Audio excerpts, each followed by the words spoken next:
Hello. Can anyone around here speak basketball? There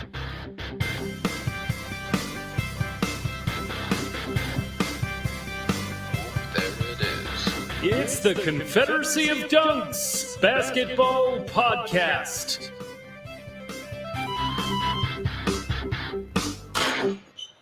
Kyle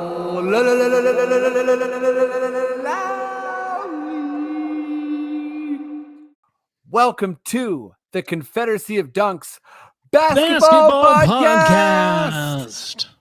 I am your host, Freddie Rivas. And who, sir, are you? I'm the producer. My name's Matt Duncan. Freddie, you really went with it with that Kyle Lowry. And obviously, we don't know what's going to happen next week. So hopefully it's not your last one. And, hopefully he doesn't get traded somewhere and you have to have that, that Matt Sundin feeling of him coming back. And then he just starts dunking, like he runs up Embiid's back or something. It's just, that's his move where he dunks like 10 times a game. Cheers to you for figuring out a way to incorporate number 13, Matt Sundin.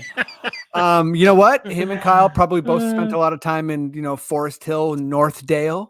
Absolutely. So cheers to them. Both underappreciated Toronto legends. Yeah. Sorry, I don't even know where you were going. What were we saying how, like this could be our last episode with Kyle. And yes, and I did go hard, and thank you for appreciating that. And also, if I get to do it next week, I'm coming in so hot. Oh baby, I am. But if not, there'll be a new tagline. So check out next episode. Hopefully, it's a very animated and spirited Kyle Lowry. But we got an awesome pod, Matt. We got Sean Woodley from the Locked On Network. We got Alex Wood, hilarious comedian. He's coming out with a book. He has an intimate exchange with Nick Nurse, which he talks about in the pod. But before we get to that, if people want to help us, make us like Rogan style rich, or just like sustain us a bit, what are like some big, small, and medium ways they can do that? You're going to want to invest in magic mushrooms. Apparently that is the key to life, Mr. Rogan. No, you want to go to our links. You want to go to our Twitter and our Instagram. We've got our link trees there for everything, but also if you just like to go to the old fashioned dunkspodcast.com, we have everything there as well. You can listen to our episodes. And there's the Sonar Network. That is the network we're on. We're the number one sports podcast of the Sonar Network. Woo! And you can check us out there. There's like new podcasts all the time. Bunch of different flavors, just like it's like coming into an ice cream parlor and you're seeing like 60 tubs of different flavors. That's the Sonar Network. And ours is like a mint peanut butter, I'd say. Ours is very specific, yeah.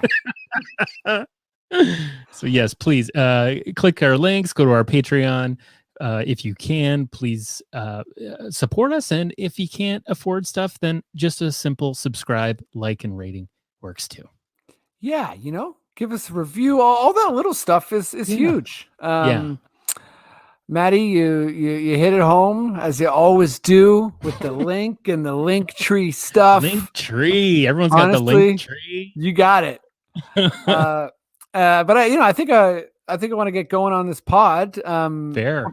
But before we do, I'll just say, stop Asian hate, Black Lives Matter, defund the police, and email your city councilors. I got the order of that a little bit wrong because I was just going to say, RIP to Elgin Baylor, basketball legend.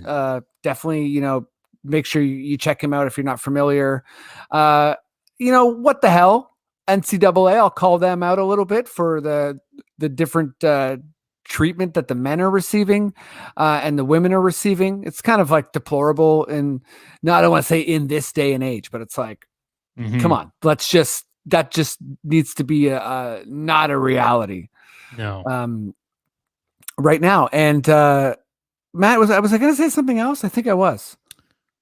I think you hit everything. Did I hit everything? Yeah. Well, right on.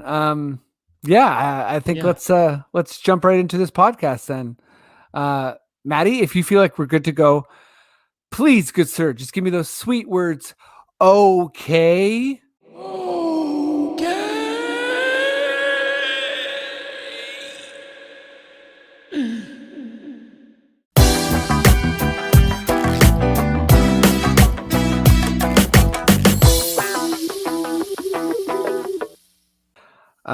Sweet. Okay, let's get going here on what I imagine is going to be a very interesting podcast. Hopefully it's not too sad, but you know what? Maybe it will be. We'll see. I think this is his third time doing the pod. I'm super excited to have him back. His podcast is one of my very favorite podcasts in the whole world. Locked On Raptors. He also does a podcast with a friend of our pod, Katie Heindel, basketball. So make sure to check that out.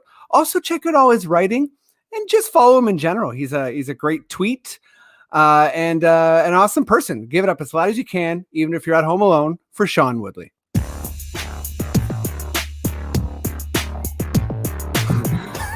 Yo, buddy. Yeah, the video thing has me thrown off. It's I have to do something now and present myself in some kind of way. What's going on, man? Not much is going on. You're presenting perfectly. I think everything checks out. Outstanding. I'm glad to hear it. Thanks for coming back. Of course. One of my favorite podcasts to do. It's one of the only podcasts that invites me on, but cheers. It's still one of my favorites. I love it. It's great. Those two work together, like getting invited, enjoying the pod, that's a part of the game. We'll see. I feel like you basically have a tagline at this point, like things are going to be fine. You officially tweeted things are not fine. I saw Katie react to it. So I'm excited for this version of Sean. Let's bring on guest number 2. He's a hilarious stand-up. He's written for Vice. He's written for a bunch of stuff. Also a huge, friend of the pod. I think he's done it a handful of times, maybe 5, 6, who knows? Give it up as loud as you can, even if you're at home alone, for Alex Wood. Hey, pal. Most I can muster right now, You're presenting okay too, okay? I'm presenting okay. I feel like I'm like a lady wearing her wedding dress after he left right now. Honestly, it's dark. Last night was dark. That fits. Also, I don't think for any wrestling fans out there, Alex, I know you're a big wrestling fan. I don't know if Paul Bearer had an entrance song, but whatever your song is sounds like what I imagine Paul Bearer would walk out to. I guess he strolls out to the Undertaker's music, I'm sure. Undertaker's and Kane's, yeah. Oh, right. Oh, yeah. I love how he's like, honestly, they're brothers. This all works for me. I'm a Paul Bearer. Okay, enough Paul Bearer content. Let's get straight to Raptors talk. Maddie, I know you're there. I trust you're there. Please, good sir, give me your most delicious Raptors sting. Let's remember the good times.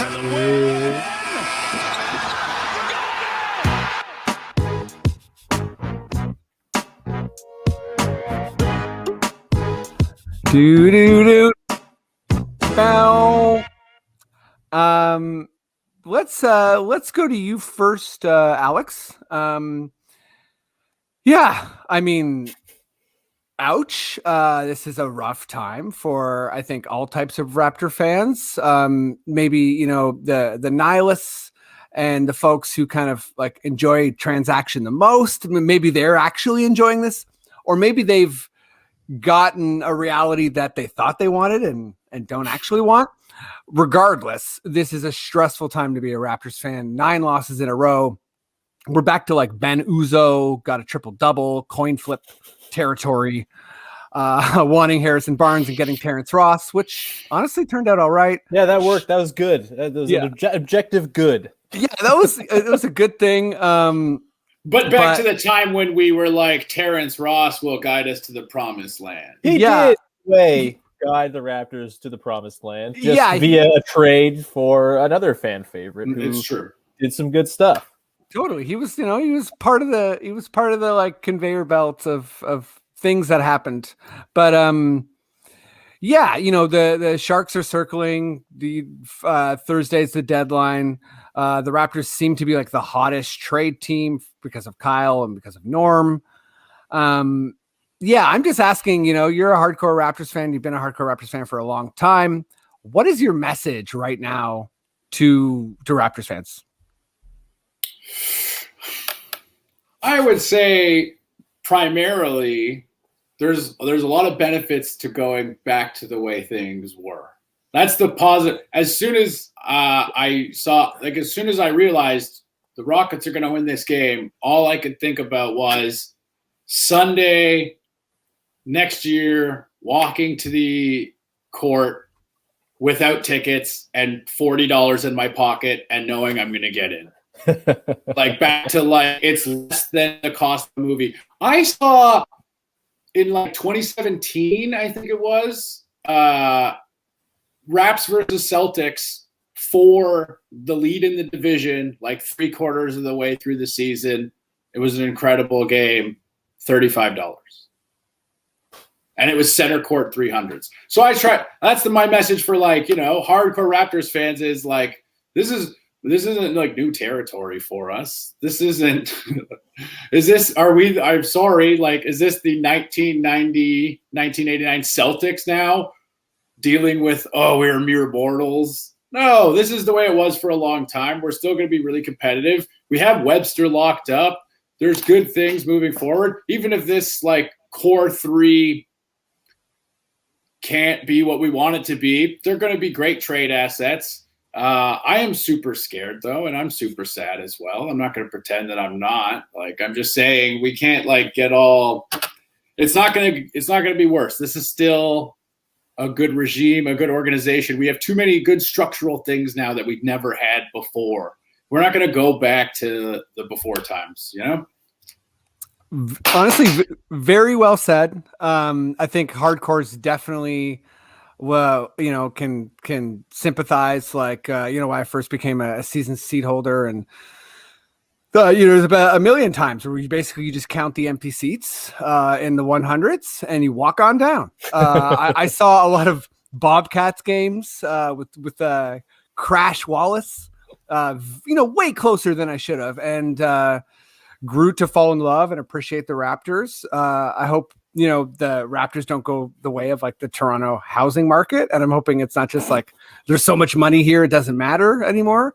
But I do think you got some good points, and also like just appreciating what hardcores were able to appreciate this run and how amazing it was, and we do have good structural things in place. Like, I think a lot of the people who were even hanging on for like, hey, this team is like there's something here. This Cleveland and Houston back-to-back was a big like just 1-2 of like. I guess the point I'm trying to add to what you're saying is also teams get unlucky sometimes. The Wizards have season-ending injury for John Wall or what have you. Like sometimes bad things happen to good teams. That sounds like an excuse-making exercise, but that's just kind of to your point about structure. Yeah, Sean.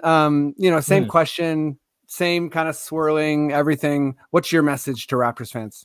Yeah, it's kind of similar. I mean, I think you could actually say that there's a very good chance that this week could be the worst it gets, and it will only be up from here because it might coincide with getting Kyle Lowry traded, which will suck, and I will cry and be very sad for a very long time. Me too. But like, there is stuff in place, and I think even if they don't trade anybody and they just bring everybody back, they could be a 50-win team again next year with this roster plus a first-round pick plus some other tinkering on the fringes. Like, this season means nothing. This is a fake pandemic season. Nothing that is happening. The Utah Jazz are in first place and looking legitimate. Like, this is a fake ass season where nothing matters. And I just don't think anything that's gone on with the Raptors this year is indicative of something bad, sort of rotten in the core of the franchise. I mean, yeah, PASCAL might have screamed at Nick Nurse, and there may have been a fight. I'm not sure. Maybe Shams got played. I don't know.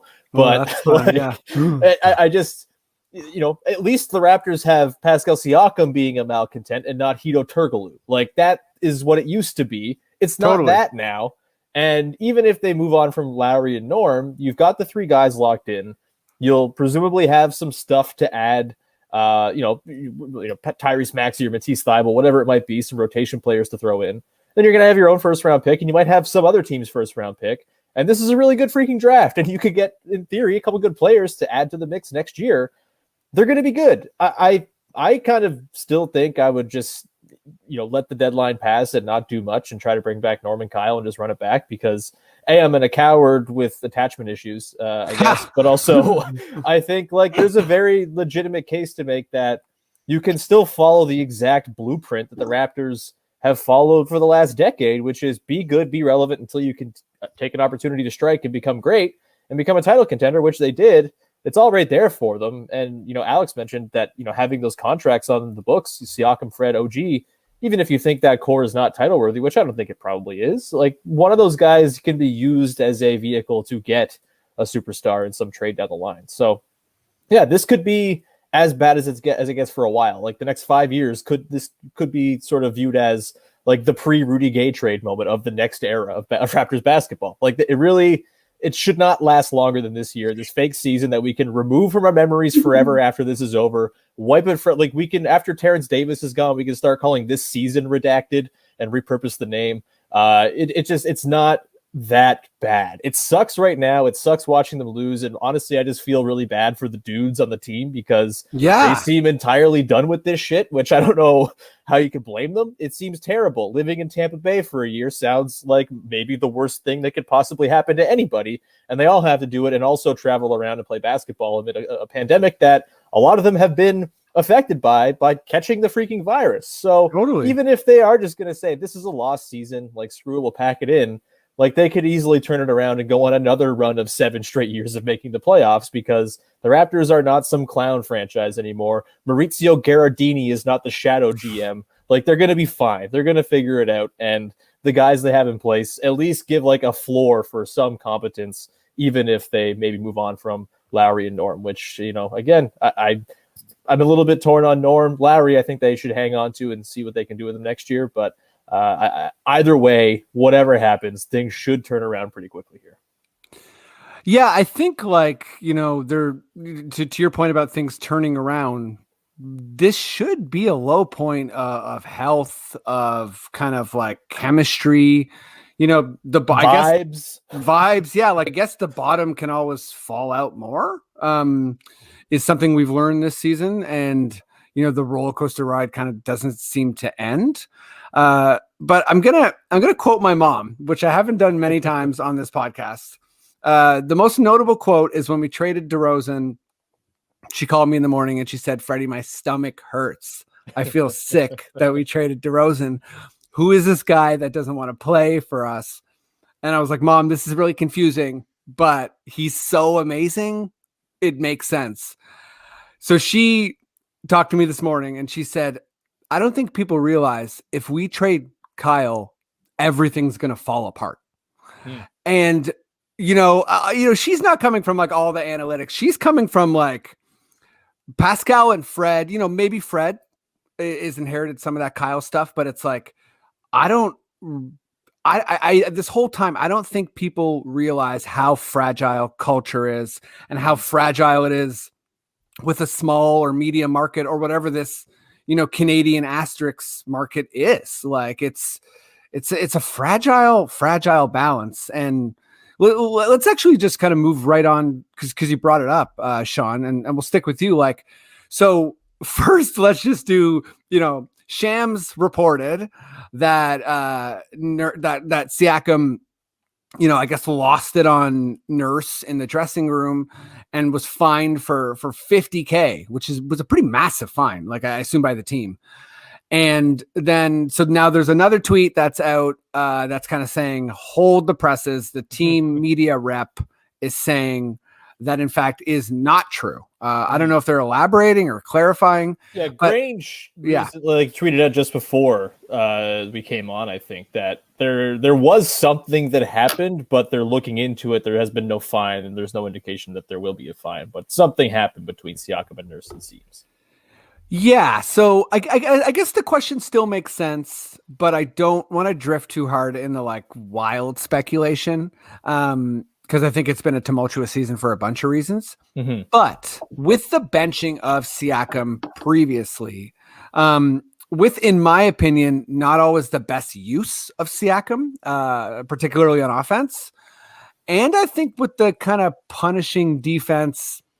Again, I might be reading into all this too much, but in Nurse's press conference, when he's talking about, Fred's such a competitor, you just can't keep Fred off the floor, all this kind of stuff. It's like a part of me is like, if I'm Pascal and I'm healing from COVID and I'm hearing this, I'm furious. I'm absolutely furious because I work so hard, and maybe, I guess Fred works harder, but I don't know. Part of Pascal's whole reputation is that he puts in he's like Neo learning the Matrix, right? Like you just kind of keep plugging in new skills to him.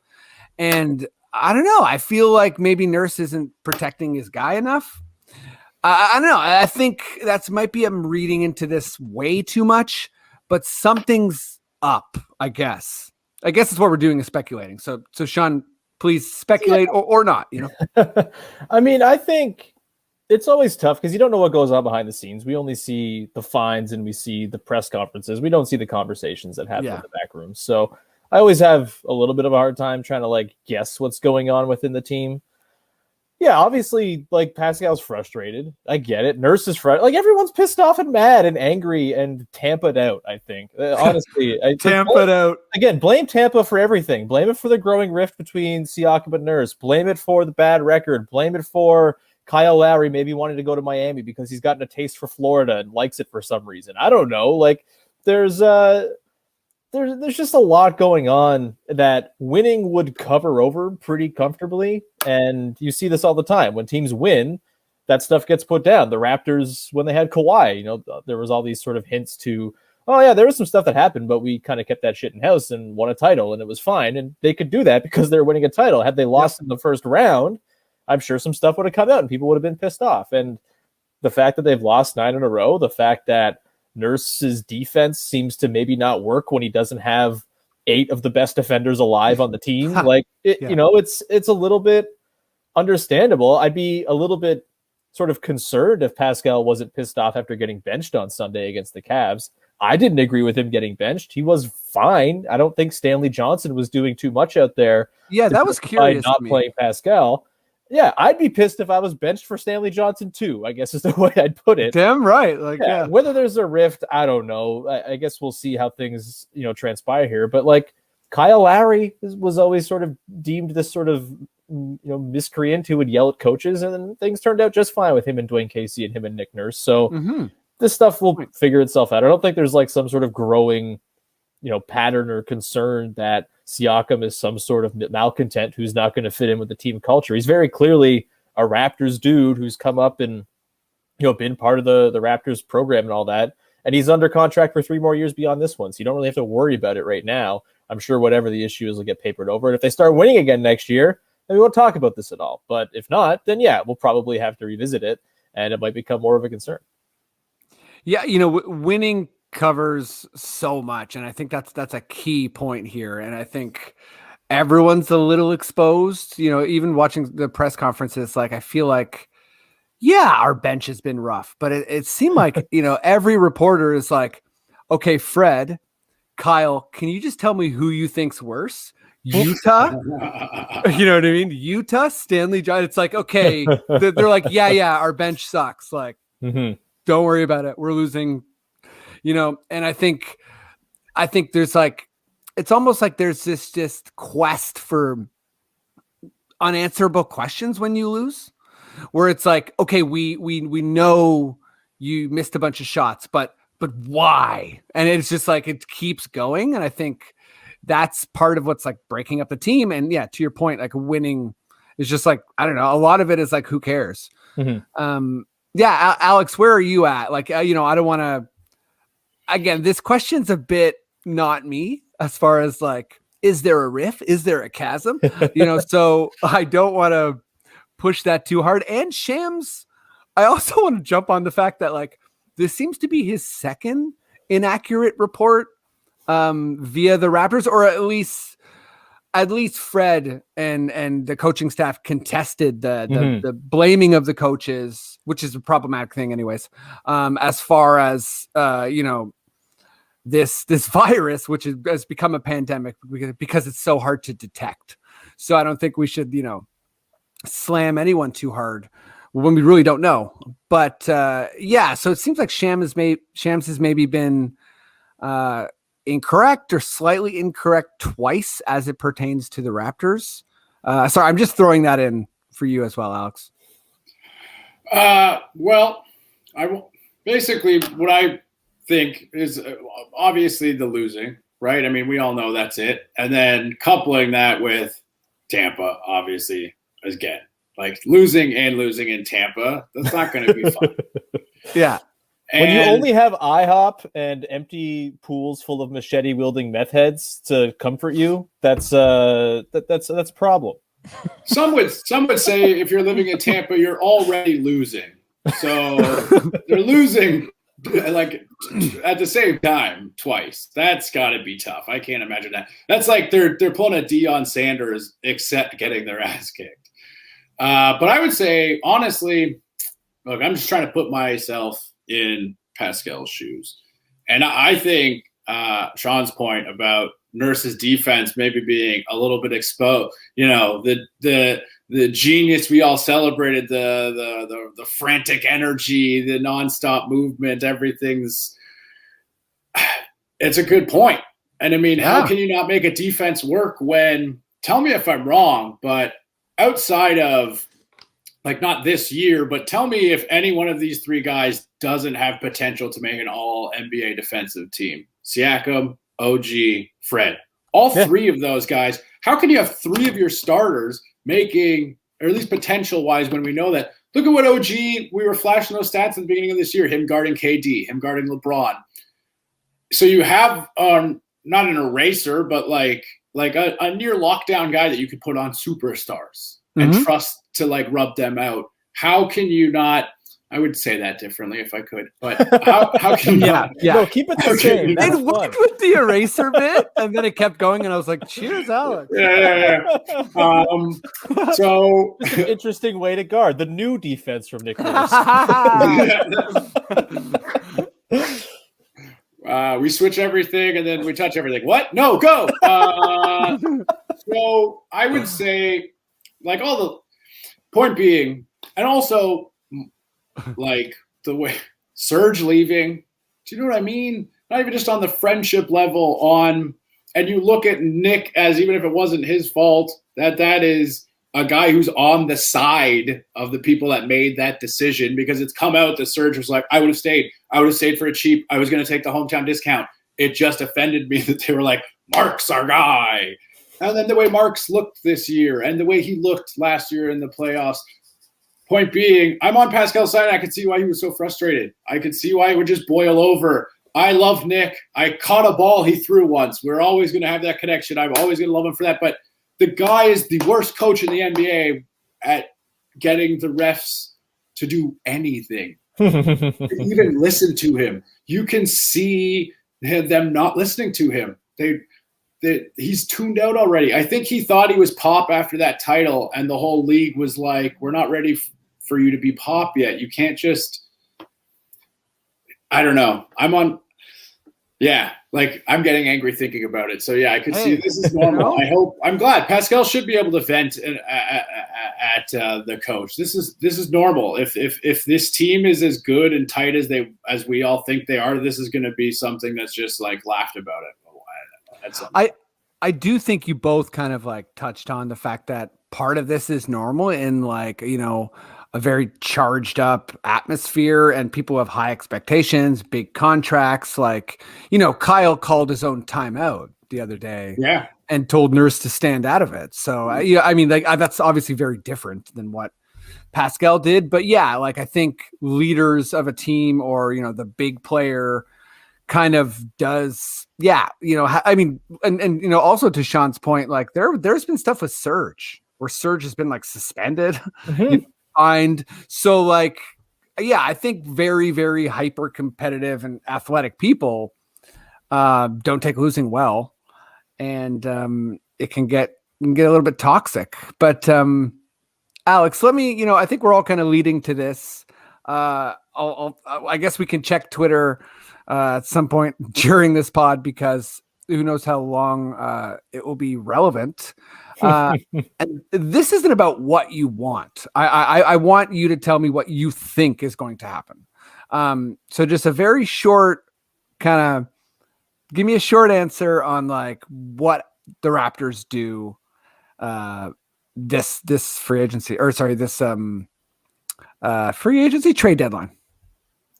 Alex. I think they're going to do something dramatic.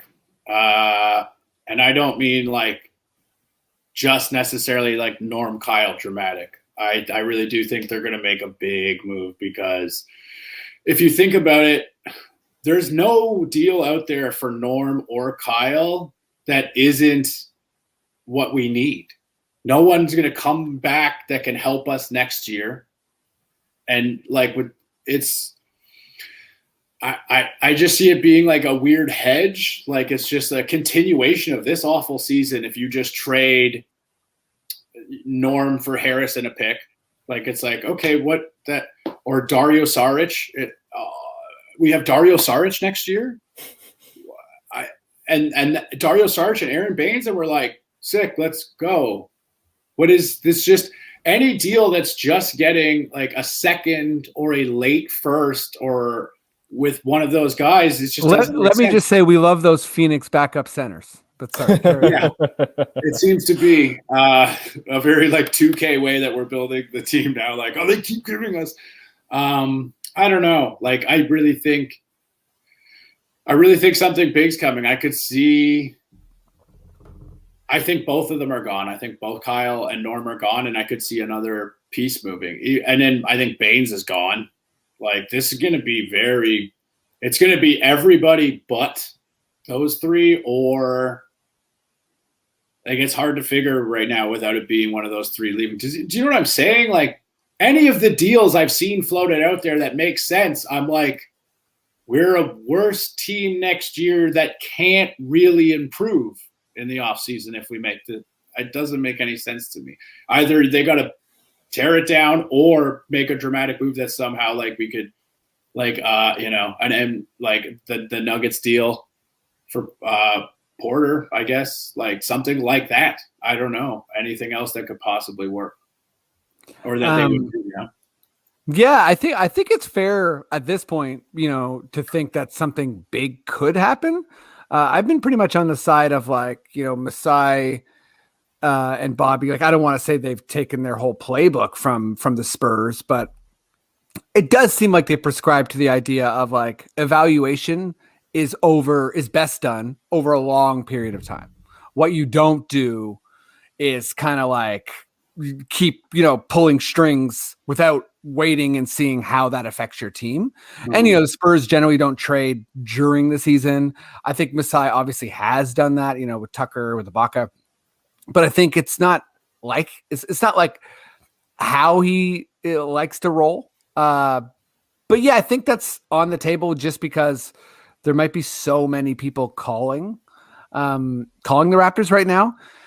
I'm gonna go for it, and here my prediction is actually that they do a hedge with Norm, and that maybe it's Holmes, maybe it's a way to acquire Jared Allen, but I think there's something that Masai and Bobby do that their calculation is like, we can get this guy and we can re-sign him, and I also think a backdoor deal is made with Kyle.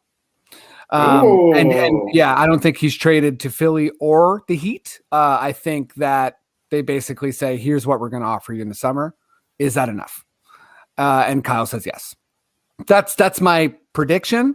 But at this point, it's not really that confident, because I'm trying to take off like my optimist lens or my optimist glasses just a bit, because we have lost 9 games in a row, and the last 2 were to Cleveland and Houston. So it's bad. It is bad. So I don't want to be like, oh, we're going to save it all. But I just don't think Masai and Bobby like to operate from a position of weakness. It hasn't been how they operate. That's kind of what I'm going on. Sean, where are you at? Yeah, I think Look, it's interesting because Lowry and Norm are like kind of independent of each other, which makes this really difficult. Like, I don't think just That's because true. they trade one, it means they'll trade the other. There's just such wildly different circumstances because Lowry is, he's the institution, he's the franchise, and trading him is a whole different political thing than trading Norm. I think for me, like, predictions aside, I think what the Raptors should be sort of having in mind this week is by the end of the week, they should have an idea of who the fourth guy they're going to pair with that main three is. Whether that's you just bring back Norm and you say, hey, he's our fourth guy, we're going to pay him the 18 to 20 a year it's going to cost. Maybe it's a slight overpay, but we know him, he fits, like he's our fourth guy, let's roll. Or you try to spin Norm into something that you can sign in the offseason to an extension. So I think Rashawn Holmes is a good one. I don't know really if the Kings would have much interest in Norm, especially with him expiring, but he's interesting. I think if the Hawks still want to trade John Collins, there's a trade to be made there. I think one of my favorite fake trades is Boucher and Norm for John Collins and Tony Snell. Probably a pick has to go in from the Raptors side of things, but you bring in Collins, you get his bird rights, you probably sign him to close to a max. He's been awesome this year, and he fits really nicely with Siakam and OG in your front court long term. That works for me. Lonzo Ball is one who's been thrown out there. He seems to want a lot of money. I'm a little bit trepidatious about that, even though he'd fit really nicely next to Fred as a low-usage guy, great defender, great playmaker, all that stuff. That'd be cool. But other than that, like, it's tough to envision who that fourth guy is going to be. So I'm totally fine if they want to say, all right, the first that we might get from a contender plus a second plus a middling prospect, maybe that doesn't do it for us. But, it's so hard because maybe they have a different valuation of what Norm can be on that contract than I do or anybody might. Like, it's tough. And I understand the argument for maybe Norm is not worth that. Most of his scoring most of his value is tied up in his scoring. And if he's not scoring, he's a not very good defender who doesn't play make. And that is a problem. But I think the scoring fits really nicely with the main three guys just because those three are prone to, half court offensive struggles. Having a guy who can fill up 25 when you're struggling is kind of a nice thing to have. So I'm kind of torn on that. I think my prediction is they will trade him and find something, but I don't feel good about it because the packages are, they're varied. There haven't been that many hard packages thrown out the same way there has been for Kyle, where there's basically two packages. There's the Sixers one, which is, some combination of three of 2 firsts, Tyrese Maxey, and Matisse Thybulle. If you can get 3 of those plus the salary filler of like Danny Green and Mike Scott, I think you have to look at it at least. If Lowry says, yeah, I want to go there. And that's the thing. If Lowry says, I'll resign, don't trade me, then you don't trade him. You just keep him. He's Kyle. That's the Lowry. key point for me. Sorry. It's all about Kyle in this situation. And there's the report out today out of Miami from Tim Reynolds. He said, he's not really sure how it all happened, but he thinks Lowry will be on the Heat next year no matter what. Whether it's a trade, who knows? To me, that feels like the Heat saying, please try to bring down Kyle's trade market, please, and like dissuade teams from bidding for him because they know they can't keep him. And if I'm the Sixers, I say screw that anyway, and I pay the full package because I want to win the Eastern Conference. And with Lowry, Ben Simmons, and Embiid, you can probably do that, even with how good the Nets are. So the Heat thing is weird. The trade package sucks. I don't want to root for Duncan Robinson's dumb, problematic YouTuber looking ass face. I don't want to watch Tyler Hero. I don't want to watch Goran Dragic on the Raptors play out the string for half a season. And their picks, they can't trade their picks right now. They legally don't have a first-round pick they can trade. They can remove protections from a pick to the Thunder that they owe, but they can only trade their 2025 first in that case. And that does the Raptors no good. Like, they currently need to replenish now for the core that is not 22. Like, Siakam and Fred are 27. Like, they have 3 years left on their deals after this one. They need stuff that can fit around them right away, and a 2025 first doesn't do shit for that. So I just, the Heat package stinks, and I don't really think a trade's going to happen there unless they get crazy and involve like Precious Achua and Tyler Hero and, this and this. Yeah. It just doesn't feel like there's a workable deal there. Whereas the Sixers, certainly I can get talked into it. But again, if Lowry says I'll stick around, then you keep freaking Kyle Lowry. He's your franchise. You want him to play another game in Toronto. Like, that would be really cool for his next game in Toronto to be in a Raptors uniform. My prediction is they don't trade Lowry. My prediction is they probably trade Norm. And whatever it is, like I said, it still feeds into the idea that this team is not going to be like some sort of poverty franchise next year. Yeah, maybe you're trading Norm for some future assets is a bummer, but also it's a good draft. Maybe you get like a desperate Celtics team or something to give up their first rounder, and you get your pick, which could be a top 10 pick, and the Celtics pick, which could be a top 20 pick in a really good draft. And then you use that to rebuild your core, or use that to trade for stuff and make a Bradley Beal offer or something like that. There's lots of different ways they can go. They still have the flexibility that they kind of made for themselves by clearing out all the space for Giannis that will never be filled by Giannis, sadly, but there's still lots of options. That's why it's a pretty good place to be, even with how depressing everything is and how bad the last 2 games have been and how just lost the season feels like it is. They have a lot of different options. It's just none of them are terribly obvious right now, and that's why I am not the general manager or the president of basketball operations. They will find stuff that's not in front of us, and they'll probably figure something out. And I feel pretty good about the direction of the team with Bobby and Masai kind of running the show, even if things seem pretty dire right now. Yeah, well said. And I think the hardest part of this year for me, and I don't want to speak for all fans, but it's just like our buckets are all so full in terms of like stress, and this is like a time when you need patience more than anything else. Like the real ways back to winning is like developing good habits, Spursian style, like not skipping any steps. Obviously, our cupboard's a little bit bare and needs to be replenished. But yeah, like you said, Sean, I'm confident that the people running the show can do that. And Grange actually made a point in his, like in a Kyle article from a little while ago. And I think it was a little bit like, hey, listen, I want Kyle to get as much money as possible. And I want him to have the best possible end to his career. But I'm also a Raptors fan, and I want to be as good as possible as a Raptor fan. And I do think there's a little bit of shrewdness that Masai and Bobby have that isn't fully being acknowledged. And that's like, Kyle's tried to play the market before. And I think an important reminder for a lot of people is that these contending teams, they don't actually have the money that the superstars want. They'd like to trade for them. But if it comes to the offseason and Kyle's like, Miami, Philly, you guys still love me? I'm hoping for 25 a year. You know what I mean? Like, I think Miami maybe has money, but like, they have space. They have space. So but are they willing to do that? Right. Are they like, oh, well, we actually just went through a whole playoffs and we've decided that you're not the final piece, and that amount of money means you're the final piece. And then the other thing I just wanted to jump on, Sean, there was I've been kind of stewing in my head what you were talking about. And I think that's exactly right with Norm, is that the Raptors are kind of searching for a fourth and final piece in terms of like a big money block. And it's kind of like maybe Norm could be that piece and we could figure it out in a non-Bainesian way when it comes to center, but also maybe not. And I think it could be like money poorly spent potentially. So that's where I'm at with Norm. I think it's tough. Shout out to anyone who listens to like Nate Duncan and Daniel LaRue's Dunked On pod. It's always very thorough, but they have a running joke with Norm about how he's been the most like overvalued and undervalued contract, like all in the span of one contract of all time. And it makes sense. Like, this whole time people have been like, well, you overpaid Norm. Oh my God, this guy's amazing. And it's been constant toggling back and forth. So not in quite in the same way with Lowry, but I think Norm is going to hit up the offseason. And, Fred was getting the Brinks truck. A lot of people were getting the Brinks truck midseason.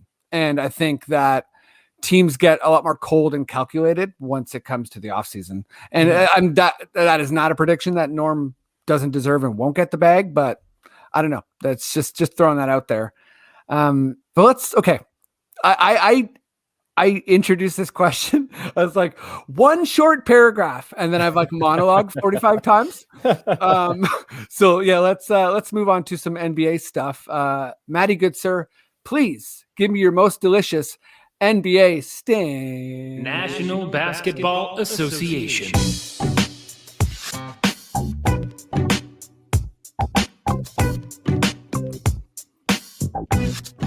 Meow. Oh, damn, I missed it. Also, I was waiting for the Adam Silver tugboat. Matt keeps me guessing, This is Adam Silver. That doesn't really mean anything. It's just us kind of making fun of Adam Silver, which is important, I feel like. But Matt, I'm going to bring you on for the second question, by the way. So get your head spinning there. But Alex, let's go to you on this this first one. And yeah, I think like this is just to take this question whatever your way, but I feel like, or take this question whichever way you like. But between COVID, these massive upsets, like I haven't looked too much into the top teams, but it seems to me like even all of the top teams in the standings right now don't have anything near like a historic record or anything like that. It's everyone's getting bumps, bruises, injuries, COVID. Just like it's tough out there. And it's a mess. So I'm wondering who you think, Alex, is like not a mess. I said team. It could be a team, but or it could be a player or whatever.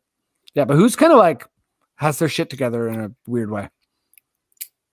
I mean, any injury to KD right now is going to raise alarms, right? Anything wrong with him, and he's missed time where it wasn't just resting. Mm-hmm. I'd still have to say the Nets because, and I hate admitting it because I was one of those people who was like, this won't work. This is so dumb. They're so dumb. One ball, all of it. I have to own it. Like I was very like, and I was very like, these three psychos can't get along. They think they'll like each other, but they won't. Yeah, man, you talked yourself into it. They're the kind of friends that were like, hey, we should get together. And then they get together and they hate each other. And Kyrie's talking about the Earth's flat. Harden wants to go to the Rippers. KD's just in the corner on Twitter. And I hate it because you watch them play and it's awesome. It's cool to watch. It's really cool to watch. And Joe Harris feels like he's got the sweetest job in the whole wide world right now. Jason Capone over there, yeah. He just gets to be that guy who's the Archer in the Avengers? I don't even know his name, but he gets to be in the Avengers. Just sit there and throw some arches every now and again, and he never misses because you look, it's like he's the only person on the court. It's crazy when he gets the ball, how much room he has on every side. It's like, yeah, it's unbelievable. And then they're so good, it makes you think, you're like, yeah, you guys might not need to play defense. This might be like the Warriors were actually a precursor to the actual game change. We thought the Warriors changed the game.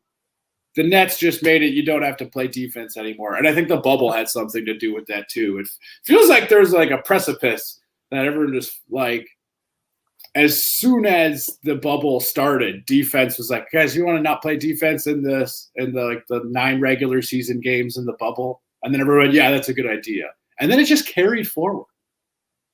Although, you know what? I actually think, I feel like both you guys know a lot more about baseball than I do. But I this is just a side point to that, Alex. But I feel like basketball may be merging into like a kind of like a more divorced regular season to the playoffs, because I think defense, once you get to be like, okay, same guy every night, is when PJ Tucker is like, all right, I'll make him mad by the second quarter and he'll have a horrible game.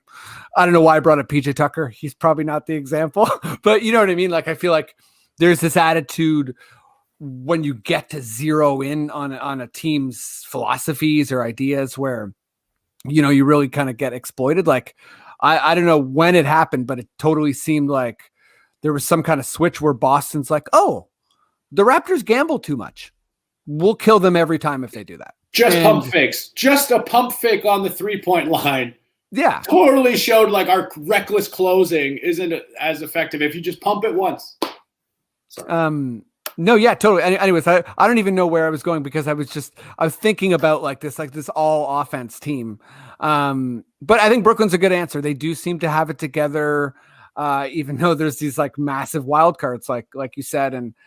And just to give you some validation too, I kept calling Brooklyn like this year's Clippers, but as soon as they traded for Harden, I don't know. I've just been one of those people. I'm like, I'm not like team Harden, but I think the vibes are so far the other way that I'm like, this guy's so good. He's so amazing. he's going to sleepwalk to being like a top 10 player kind of. So, give him a good team and you're going to get some serious results. I mean, we'll see with the playoffs, but Sean, who's your like, they have it together, or they look like they have it together? Yeah, I can't say the Nets because I find the Nets to be more like functionally messy. No team with Kyrie Irving is ever like tidy and has its shit together, but like they've figured it out. They know how their space operates. They've got the feng shui figured out. Mm-hmm. I would say my team that's got their stuff together the most, well, with the Phoenix Suns. They're kind of like, like a class that maybe is a little bit, a little crazy, a little, they're yelling, they're speaking out, there's talk back, and then they get a new teacher, and that teacher is Chris Paul, and he's just not taking your shit, and he's gonna teach you how to be good at basketball, and he's gonna like tell you to, wear your tie properly, and that's what the Suns are doing under Chris Paul. It's beautiful. Yeah. They've become an adult operation because Chris Paul screamed everybody into fear. It's beautiful. He does it with every team he's on. And I love him for it. And they're just like a really well put together team. Like Mikal Bridges is like this perfect wing player that like every team in the league would die to have. DeAndre Ayton's taken a bit of a step back, but he's still like a very good starting center. He's Devin awesome. Booker, yeah, he's great. Like a lot of people, I don't get it. Yeah, sorry. I'll believe DeAndre Ayton's gonna be like 28-14 one day until he retires and has never done it. But I'll still buy into it. Same as I believe Joey Graham's gonna figure it out next year, every year. It's coming soon. But, Stephen Graham, don't worry. Yeah. So it's all about Stephen Graham. Yeah. But yeah, they have dudes who can defend the best players like Jay Crowder and Cam Johnson and Mikal Bridges. And I haven't even mentioned Devin Booker, who was maybe the ringleader of the problem class and now is just like this straight A student who's just learning from Chris Paul and being badass. And they're even future Raptors backup center Dario Saric has been incredible. Like they've been waiting for the Dario small ball. Yeah, like they're awesome. They, I think, are the team most likely of all the teams in the West to beat one of the LA teams. I guess the Clippers don't count because they're the opposite of this question. I think the Suns have a real shot to like maybe make the finals. They're that good. They're that full and balanced and just well put together. They're just a team when you look at it, it's like, oh yeah, nothing here doesn't make sense. It all works and it all fits together like a nice little puzzle. And it's all because of Mr. Paul up at the front of the class, just like snapping the big long stick on the chalkboard and being like, shut the fuck up and do your work. And they're doing their work and it's great. Everyone's just like, sir, but your last name's the first name. And he's like, shut up. The best part about Chris Paul is washroom. He's doing this to all these people that tower over him all the time. Yeah. You know what I mean? Yeah. It's like a 6'8" guy just standing down at this, and he's like, I'll tell you how it is, all right? It's like, this is incredible. Yeah. You'll go pee when the class is over. It's only 45 minutes. Yeah. You can hold it for 45 minutes. Yeah. Like I feel like I've said it a million times in the pod, but just if you're a basketball fan, make sure you're appreciating Chris Paul, LeBron, and Kyle Lowry, what they're doing this year. And I hope it's a thing that goes forward where, 35 and 36-year-olds are performing at this level, but it seems not like a thing that is very achievable. So definitely enjoy it. My team is actually the Spurs, just because I feel like they have a bunch of players that no one really knows or cares about. And they have some other guys that people, just trashed for the majority of their career in like DeRozan and Rudy Gay. And they're just like, they've let Aldridge go and they're kind of still, it's like, they're just competitive and they're just good. And I think they're in the West, right? So that to me is a perfect example of like, okay, you don't have, two superstars. Okay. You might as well tank because you're in the West. And the Spurs are just like, no, we don't have one superstar and we will be in the playoffs. And we'll see how the season ends, and maybe that's too low of a bar. But I guess I'm just impressed by the competitive level and the sustained kind of stuff there. But let's move on to this last NBA question. A little bit silly, a little bit subjective. Matt, please come on in. Everyone's opinions welcome on this one. I wonder who should go first here. Let's go you, Sean. So Yeah, this is just who do you think the fastest player with the ball is? TJ Ford. No. It is. Sorry, this is the TJ Ford question. Yeah. Ooh, that's a good one. I mean, Kyrie is near the top, but his like handle is more fast than his feet. If that makes sense. It's kind of like an illusion almost. Yeah, totally. That's a good point. John Wall used to be the answer before bad things happened to John Wall. Maybe Ja Morant. Ja Morant's a really good one. Is pretty awesome, and he has the handle thing too, like Kyrie, but he also just has like these enormous strides, and yeah, it might be Ja. I mean, I might come back with you put me on the spot with the being first, but I'll say Ja, and then if you guys have better answers than me, I'll drop in at the end with actually the correct answer. Well, Ja beats mine, which was De'Aaron Fox. Oh, that's mine. That's a good one. Although, I think maybe Fox, I don't know if it's just like he lost, since he shaved his head, it doesn't look as fast. You know what I mean? Like, so, but sorry, is that yours, Alex? Oh, it's De'Aaron Fox for sure. I mean, Ja, as soon as you said it, I was like, I know, Ja is fast. I think you're also picturing how fast he soars through the air. Like, did you see last night's with the left hand?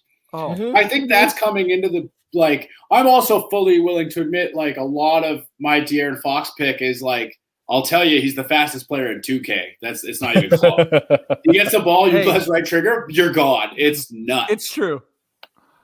Yeah, De'Aaron Fox. I'm trying to think of there's a lot of like big guys who run with the ball, but there's no way like Ben Simmons or like Giannis are like as fast as Fox or yeah, because I was trying to go in that direction. Matt, what's up? You got somebody for us? Yeah. I mean, maybe I'm way off on this, and maybe I'm just thinking of the way that he shoots, and he's kind of a hot potato shooter. But is Steph Curry not fast? Steph Curry's very fast. Yeah. I think he's probably slower speed wise than like these guys just because of age at this point, but. I mean, also, it's because I did bring up dribbling as part of it. So, guys like Kyrie and Steph definitely like enhance their speed via dribble. Yeah. Like, is Fred kind of Fred Van Vliet? God, it's always so hard to say his name. Fred Van Vliet. Is he on par, you think, with Steph Curry as far as speed and like dribbling style? I think so. I mean, that's how we pulled off the box and won, right? Steph, I think so. Yeah. Steph's athleticism is like it's more silky. Yes, very silky. Silky, yes. I like that. Friend of the podcast, Mark Little, would refer to Steph in his prime as Tweety Bird, which I always liked because it was like you can't catch them and they can like still deal you serious blows. I don't know much about Tweety Bird's personality. I don't know if that matches up, but maybe Tweety Bird tweets with the joy of life. Okay, let's stop with that analogy. Yeah, I don't know. But I think before we move on, is there anyone? I'm trying to like jump in with like, hey guys, you thought it was it's this guy, and I don't have Javon Carter.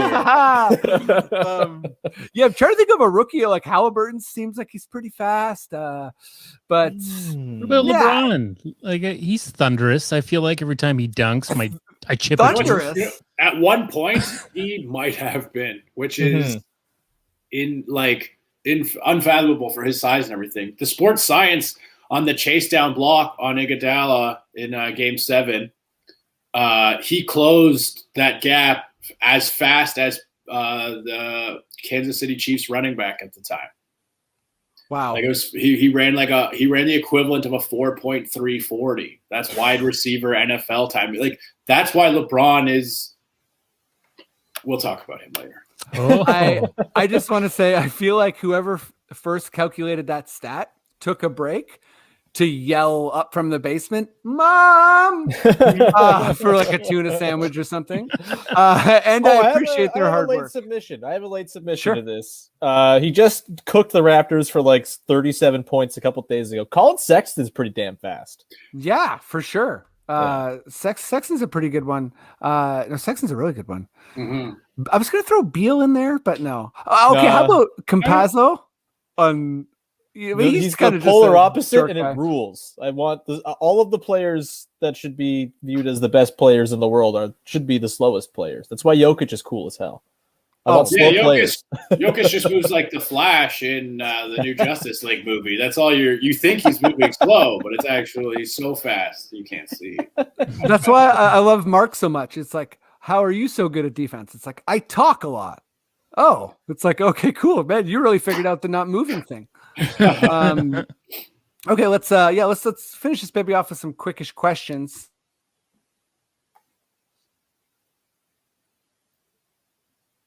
Weird. Did you just freeze? It's just us now. That's so scary. Wow. I mean, he freezed right at the perfect time. He looks great. Questions. He looks fantastic. This looks like we're doing it. Back. I don't know what happened. You just said quickish questions and then you froze. Honestly, they were too quick. I couldn't handle it. Everyone started scrambling, so I was like, "Shit, something's going down." But hey, man, we've almost made it to the end. Let's go for it. Maddie, please give me that quickish question sting. Quickish questions.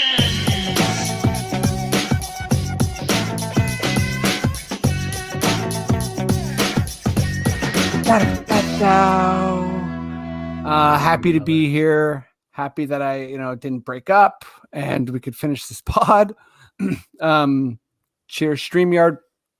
Okay. This is quickish questions.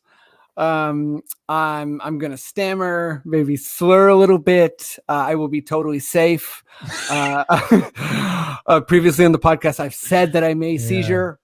I'm not saying that anymore. Yeah. I'm gonna try and get through these questions, and you have to answer as quickly as humanly possible. I can't phone a friend or delay. Matt, I'm looking at you. Okay, let's do this. Are you guys ready? Yeah. Sweet. More ready. Let's go. Okay, let's go. Sean, Alex, Matt. So Sean, is Draymond the best defender ever? No. He's very, very good. Is this supposed to be one-word answers? I forget the format. Basically, one-word answer. Yeah, basically. No, but close. There we go. Honestly, the drag out no is kind of perfect because, Alex, you stressed?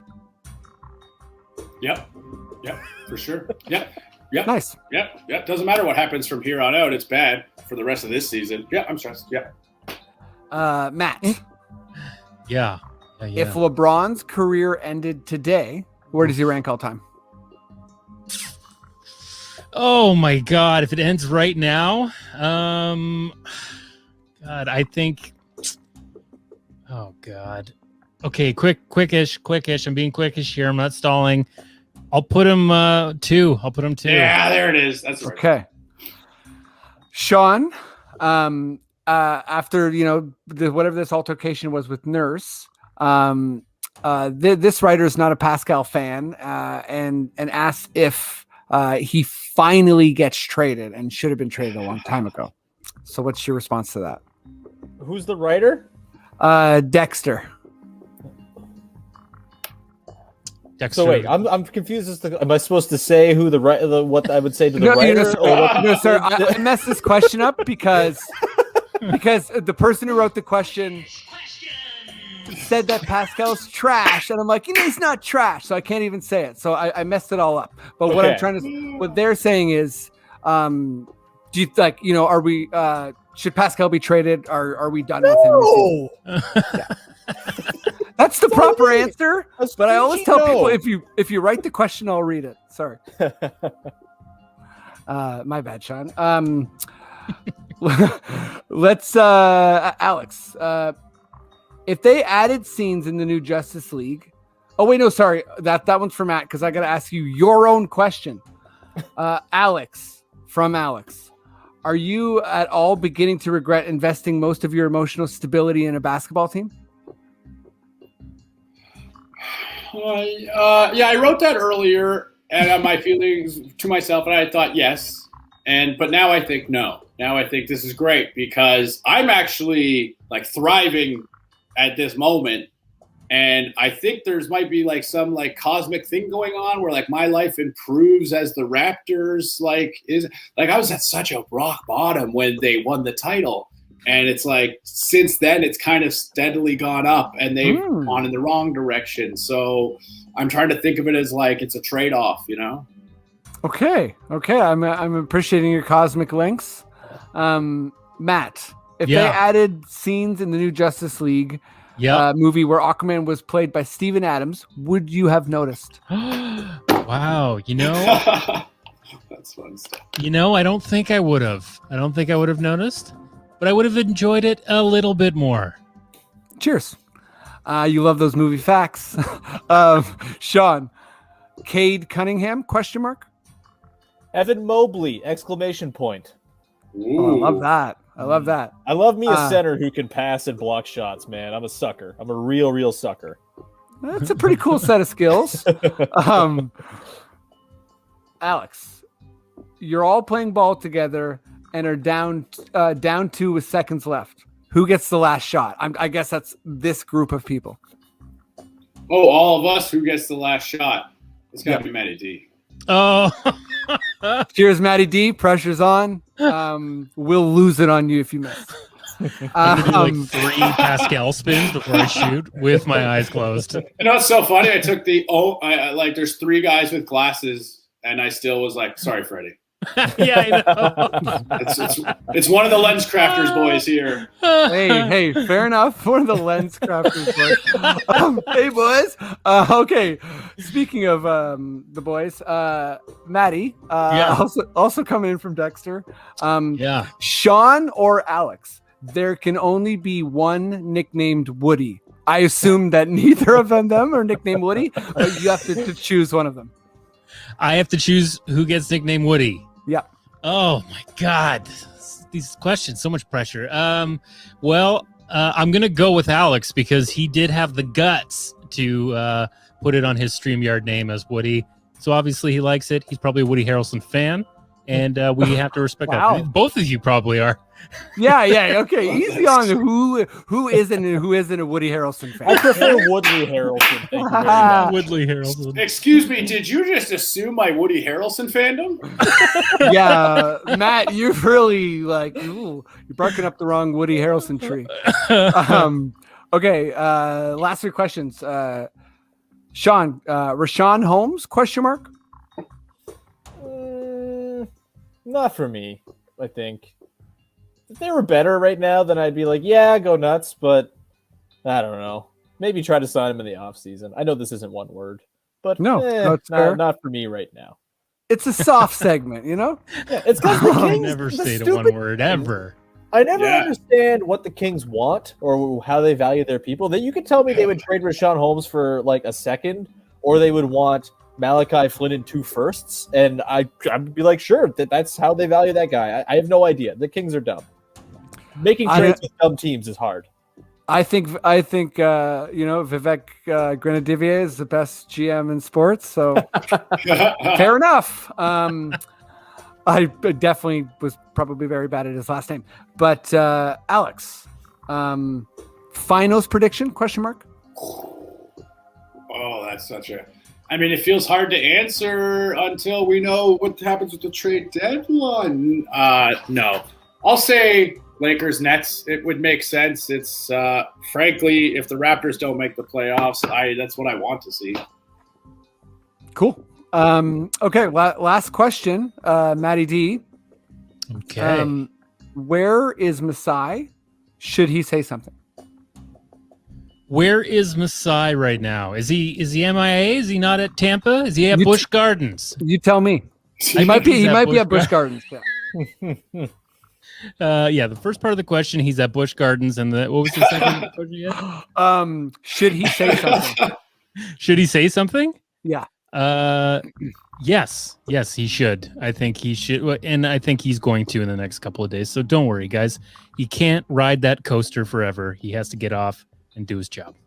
Fair enough. You know, it might be Like a behind the metaphor? I scenes. don't know. A little bit of a metaphor there, maybe. Hey, I'm just saying he might be at Busch Gardens and he might be saying the words "wee" or something. So no, just know that. Guys, we made it to the end of the pod. This is so fun. Thank you both for joining. This is a good time. Alex, let's go to you first. Obviously, I know there are some shows happening, but a lot of performers still not performing live. I don't know what's going on with Yucks or whatever, but yeah, man. What are you up to? What do you want people to check out? This Friday, I'm doing 2 shows. This Friday, March. I should have figured that. 26th? There you go. I'm doing 2 yeah. shows at the Crazy Canuck in Kitchener. They're my first 2 shows in 4 months. I'm really excited. And then my book comes out April 1st on Arsenal Pulp is the publisher. It's available on their website or Chapter's website or any bookstore in Canada that is selling them. And it's called Float Like a Butterfly, Drink Mint Tea. And there's a dedication at the end to the Raptors. Oh, And I mentioned them in the book too, and Kyle Lowry by name. So, get that. Sweet. That's awesome, Great, dude. man. Congratulations. Thanks. Yeah, definitely check out Alex's book. Buy it. Sean, you also have a book still that people should buy. But please plug whatever you like. Yeah, if you want to relive the glory days, I suppose you could buy We the Champs. It's still available in bookstores, I'm pretty sure. Myself and Alex Wong. Locked on Raptors. We're covering this hell season every single day, Monday to Friday. So tune in to just sort of get a vision of a man falling further into a pit of despair over the course of the season. It's probably a pretty good character study. It's a friendly pit of despair. Yeah. It's always good fun. And actually on Wednesday's episode, I have Amy Audibert on, and Amy is going to be one of the 5 women taking part in the all women broadcast that TSN's doing tomorrow night. She's doing studio analysis. So I got Amy on. We're going to tee that up. It should be great. Hopefully they get to call a Kyle Lowry game. I hope he's not traded by then. That would be a bummer. Yes. Yeah. Me and Matt are gonna do our intro after this, and I'm hoping it's not my last Kyle Lowry. Oh yeah. But we shall see. We've made it to the end of the pod. Maddie, if you feel like we're good to go, please just give me those sweet words. Okay. This podcast has been brought to you by the Sonar Network.